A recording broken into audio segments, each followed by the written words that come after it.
So we're going to get started with our very first question.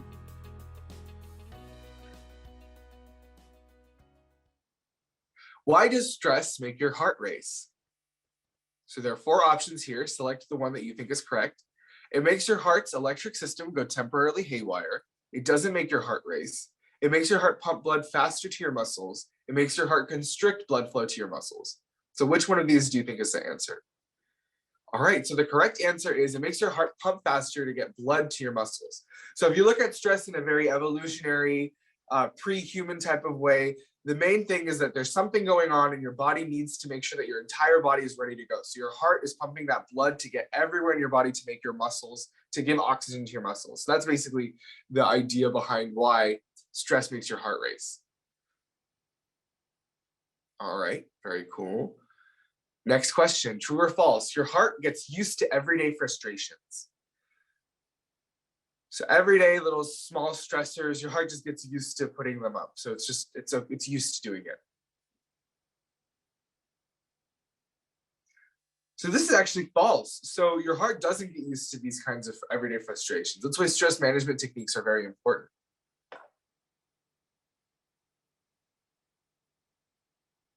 Long-term stress causes a weakened immune system, ulcers, neither or both.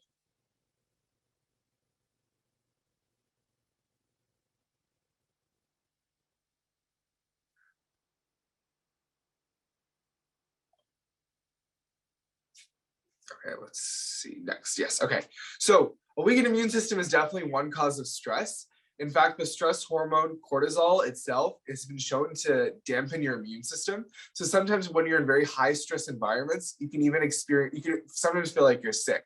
So if you're ever in a very high stress, high tension environment, your body itself might start to feel weak and your immune system is dampened and weakened. So it's really important to balance your mental well-being so that your physical well-being is also doesn't take any hits. What does your liver do when you're stressed? It clears fewer toxins, it makes more bile, it makes more blood sugar, it completely stops functioning. Yes, it does make more blood sugar. So your liver is one of the organs in your body that regulates your blood sugar levels. So while you're stressed, you might actually make more blood sugar because your brain is telling your body that it needs more energy to do any task or any situation. So your liver ends up doing so. Nice job, Mehek. And just so everyone knows, we didn't come up with these questions. Nikita did. So Mehek is seeing these for the first time. Some stress is helpful. True or false?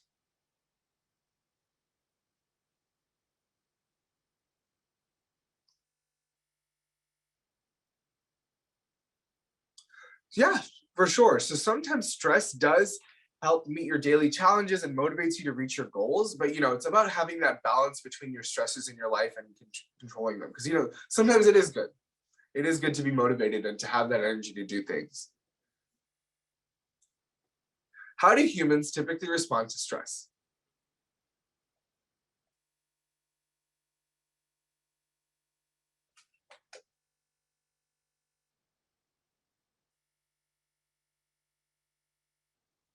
Yes, so we can talk a little bit about the fight or flight response. So when you're encountering a different object or like an obstacle or something that's going on, you make a really quick decision whether to stay and fight or move in flight. So this has to do with all the different hormones that are related to stress and talking about that decision. But the parasympathetic response is something that you do to calm down your body. Parasympathetic is very calming. Well, a fight or flight response is just like, okay, I need to make a decision right here, right now.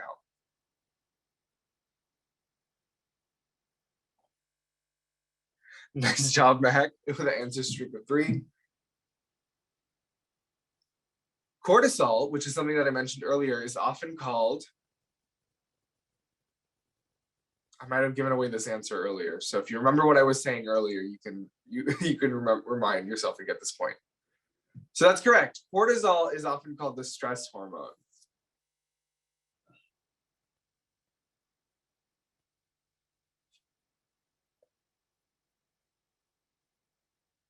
How does caffeine intake affect cortisol?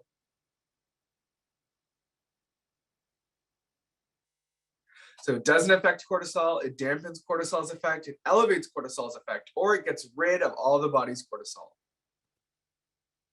So it does, that's correct. It elevates the cortisol's effect.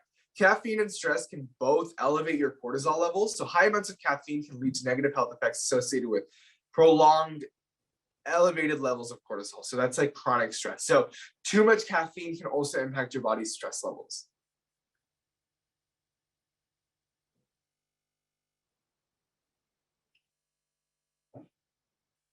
If you tend to eat more when you are stressed out, what should you do?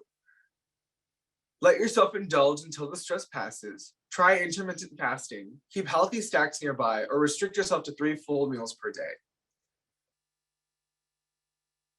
Keep healthy snacks nearby. Yes, that's definitely a good response to this. And especially with my nutrition background, stress eating is definitely something that can affect your appetite, because when you're in these elevated levels of stress, eating or consuming a lot of food can restrict how you eat other meals. So it's important to spread out your food throughout the day. Intermittent fasting is just kind of like a throwaway answer in this case. That's not really something related to stress.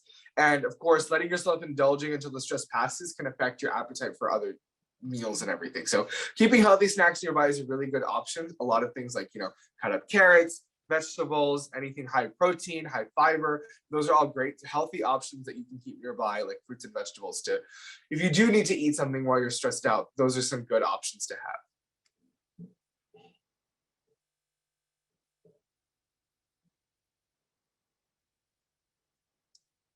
Experts recommend that you should exercise for how long each day to gain some stress relief benefits?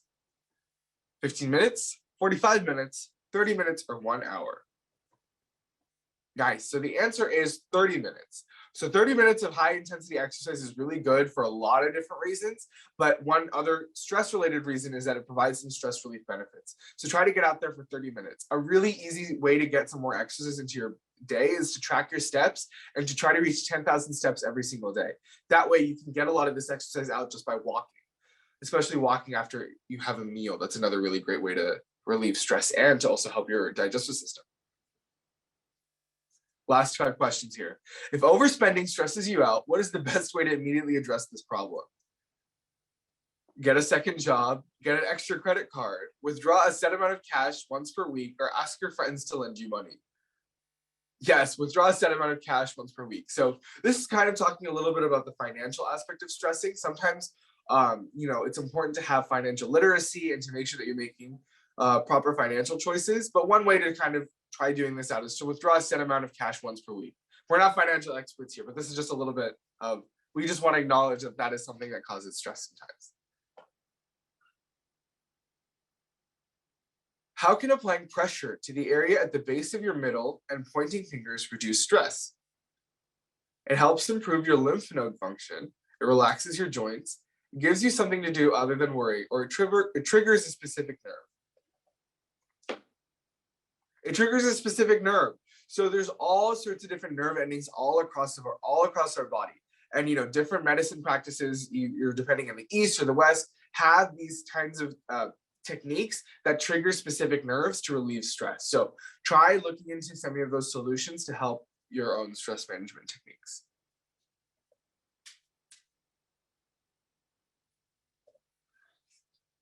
Some experts say that to lower stress, you should listen to music that has how many beats per minute? 45 beats per minute, 60 beats per minute, 120 beats per minute, or 180 beats per minute.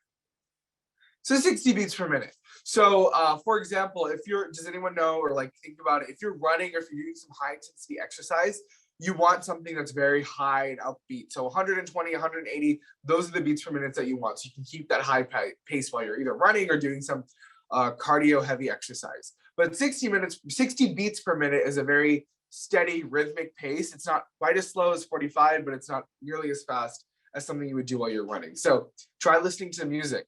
And a lot of the times there's different playlists on YouTube or radio stations that play music that's always at that consistency or always in the same vibe. So try looking for those too.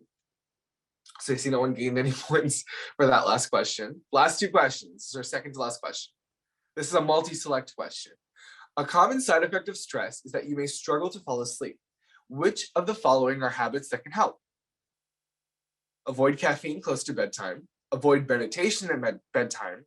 avoid electronics close to bedtime, and avoid natural light close to bedtime.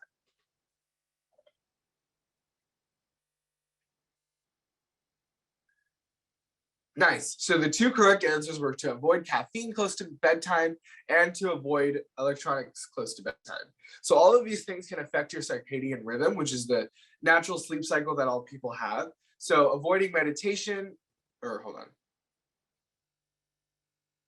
I think this question was worded a little bit differently, but yes, so avoiding caffeine is really important and avoiding electronics is really important because both of those things can keep you awake and stimulate your mind. Instead, we should try to, relax and meditate, avoid natural light to get that, to get yourself into that sleep mode. So this is our very last question. How does laughter help improve your body's response to stress?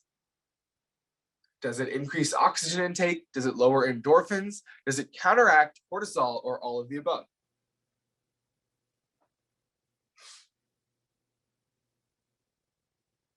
Correct. So it increases oxygen intake. So the more that you laugh, the more air is moving in and out of your body and the more oxygen is flowing through. And the more oxygen you have, the more calm and effective you have. So it's kind of like a breathing exercise.